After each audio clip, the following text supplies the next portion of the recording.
Buonasera a tutti quanti, a quei da Rio e a quei davanti. Che puoi girare il mondo, guardare questo o quello, ma non che siete meglio in fondo che il Veneto de Scotadeo. Eccoci qua, siamo tornati. Ringraziamo i tanti amici che ieri sera si sono venuti a Catarne dove? A Sossano. Ciao a tutti quanti gli amici di Sossano e in particolare un saluto particolare alla Mara, Lea Mara e a Jenny. A Sofia e a Jenny, ma a tutti quanti gli amici che sono intervenuti ieri sera. Allora, settimana dei grandi cambiamenti anche noi altri, diciamo il nostro governo si rinnova e che avevamo i sottosegretari. Noi altri quest'anno, anzi questa sera che abbiamo già i sottosegretari. Anche noi altri. E iniziamo subito con la nostra sottosegretaria Aurora, Auri, che gestisce la nostra pagina Facebook. Ciao a tutti, la nostra pagina Facebook sta riscontrando un notevole successo, seguiteci numerosi, i vostri commenti verranno letti in diretta e soprattutto presenteremo dopo il vincitore della settimana Indovina Indovinello. Brava, allora dopo la sottosegretaria Aurora abbiamo uno che non è il minimo, che è il massimo. Massimo Martire, musica al massimo. Sottosegretario senza portafoglio comunque. Ognuno ha quello che ha. Esatto, però insomma, su questo invece ci tengo a precisarlo, c'è veramente della buona musica da ascoltare ogni domenica in questa bella trasmissione e questa sera ci saranno per noi Mideando String Quintet, quindi li sentiremo, apprezzeremo la loro musica e soprattutto le loro voci. Grande inserirlo tra i sottosegretari è un termine, il portaborse Ruvo, l'immancabile Ruvo con una novità, la penna più veloce del nord-est che questa sera lo scopriremo anche sotto un'altra veste. Infatti io non sono sottosegretario ma faccio parte dei servizi segreti. Guarda, chi sembro? Un Monat mi pare. No, guarda. Era il distributore dei sorrisi, mi dice che va benissimo. Guarda, James Pomp, sì. Sono io. No, questa settimana, siccome voglio combattere il precariato, a fine settimana ho assunto l'Arianna che mi aiuta qua al distributore qua a Pompa. Benissimo. No, dai. Starà a casa l'Arianna. Non voglio sapere. Ruvo c'è anche stasera, non so se lo vedremo, però diciamo una novità. Ecco, più che la eleverei al rango di ministra, una bella ministra. Viceministra, ecco. Guarda che ora è rosso fuoco questa sera. Arianna. La nostra Arianna. Buonasera a tutti. Prima di anticiparvi i nostri ospiti stasera voglio fare un saluto speciale al mio nonnino che mi segue sempre, mi dà sempre dei buonissimi consigli, quindi un bacio grande. Il nonno e tutti quanti i nonni che facciamo il nonno? Mauro. Nonno Mauro e ora anche mia nonna, nonna Bruna, tutti quanti i nonni. Vi ricordo che anche stasera potete giocare con noi a Indovina che posto è. Chiamate il numero 049 63 11 11. In palio ci sono gli ombrelli e una consulenza gratuita di Comuniane Zanetti Assicurazioni e un buono da 50 euro offerto da Piazza Grande. Quindi mi raccomando, chiamate. Sa tutta a memoria, bravissimo. Mi direi il commissario, ragazzi. Poi anche l'Arianna stasera ci saranno degli ospiti un po' particolari. Stasera andremo a nozze, non vi dico altro. A nozze. E adesso andiamo a vedere, differenziamoci.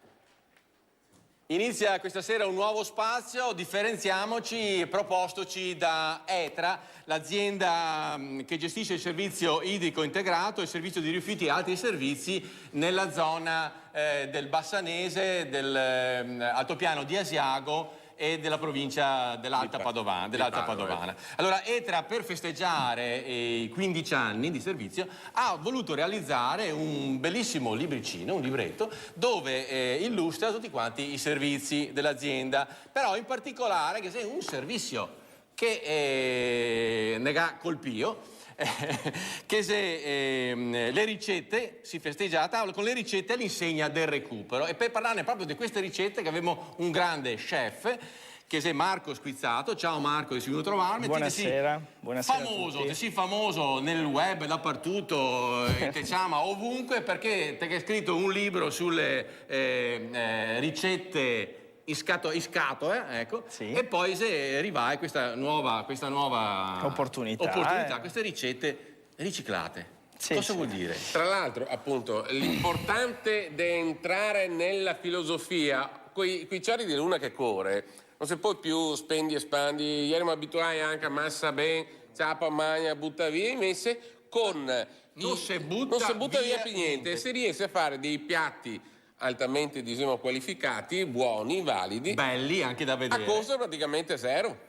Sì, allora... Andiamo a vedere. sì, Perché portato qua se vogliamo. degli esempi, Ho degli esempi portato- tra i tantissimi che si potrebbe fare. Ho portato sì 2 piatti. Il primo, diciamo, questo rettangolare, piatto qua? sì, sono praticamente delle bucce vegetali, quindi peperoni, Bucce? scorse. Scorse. No, magari non capisce che Sì, ok. scorse. Ecco, con quindi le carote, melanzane, zucchine, peperoni colorati, e infarinate per così dire con un amido e fritte, quindi rese croccanti e appetibili. Queste sì. polpette con le bucce, Sì, tritando, con scorse. con scorse, e te che realizzate polpette. Questa qua è una polpetta e scorse. No, queste qua, allora, queste no, sì. Adesso, da Mentre- casa non senti il profumo, qua che c'è un profumo. Che non è l'umido. Cioè, dicevo, cioè questi qua sono parti che vengono utilizzate in tutti quanti, diciamo, le varie cose. Generalmente diciamo prodotti, ho pensato di utilizzare prodotti che di solito vengono scartati. E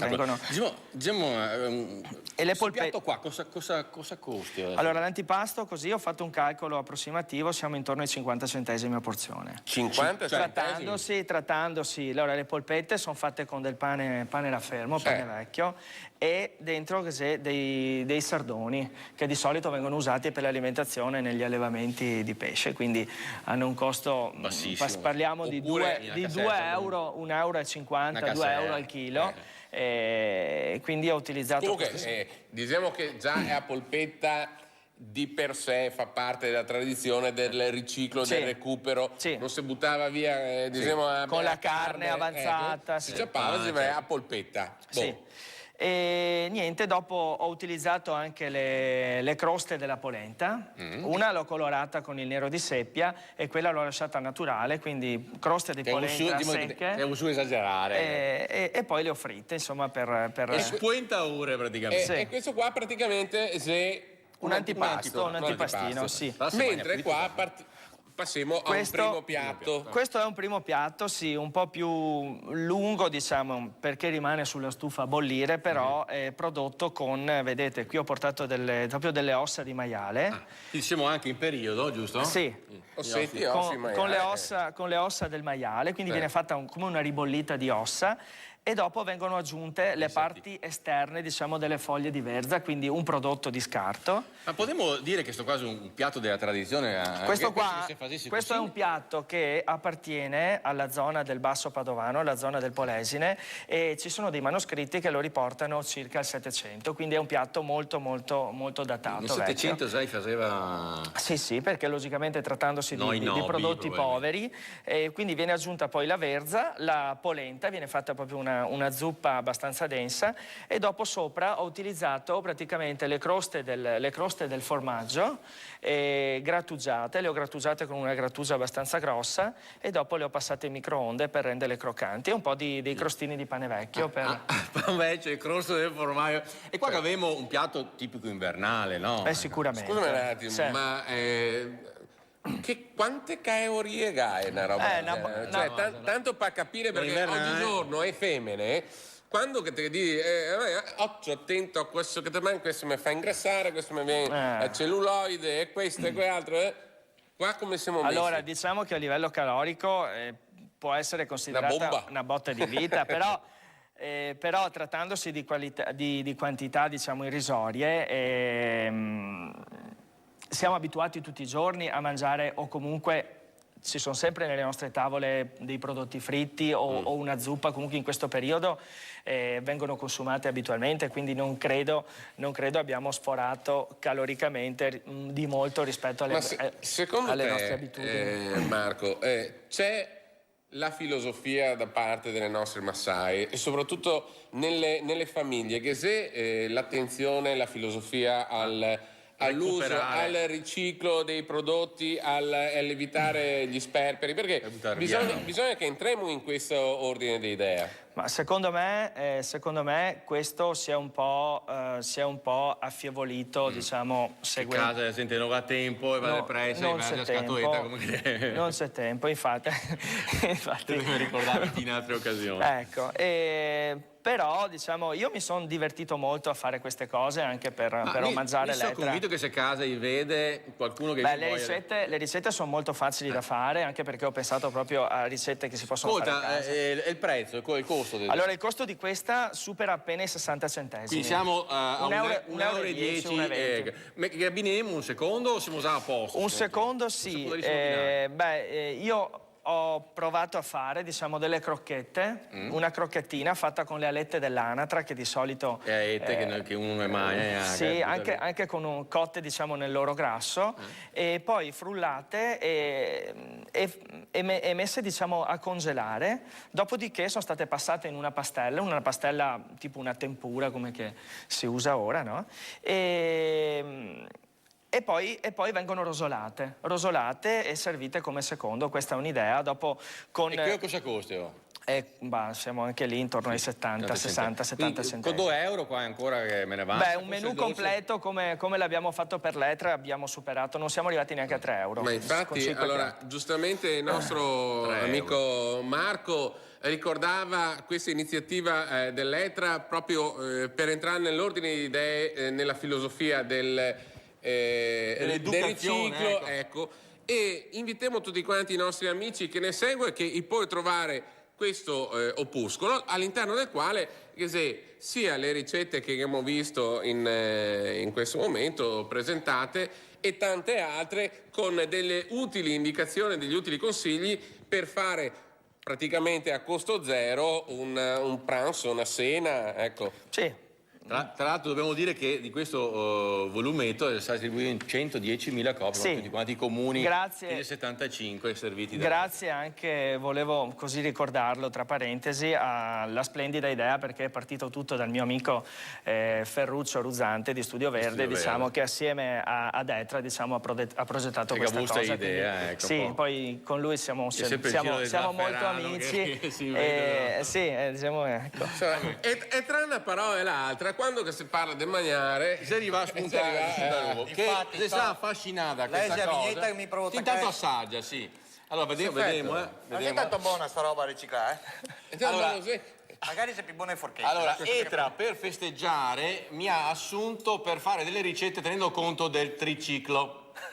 Infatti qui abbiamo delle polpette di amianto, un risottino con le puntine del motore della bianchina e per finire una zuppetta con croste ribollite di ceramica dal water frantumato. Come dessert, zucchero zucchero di cipi di canna di stagioni del Prato della Valle, dell'isola Memmia che vuole si dica. Non ha capito il senso di riciclaggio. Non era in quel senso di riciclaggio. Rifiuti speciali. Secondo me è croste ribollite di ceramica di water frantumato che deve essere buono. Ascoltami un attimo, ho avuto tutta la polpetta. No, dai, non posso. Sai, dimmi se è buona. Ma no. Chiediamo sempre al gatto, no? Prima. Questo non sarà, aspetta che saggio st'altra, dopo te dico. Allora, finché io saia, noi ringraziamo il nostro Marco, ringraziamo Etra e andiamo di corsa a fare il Marco.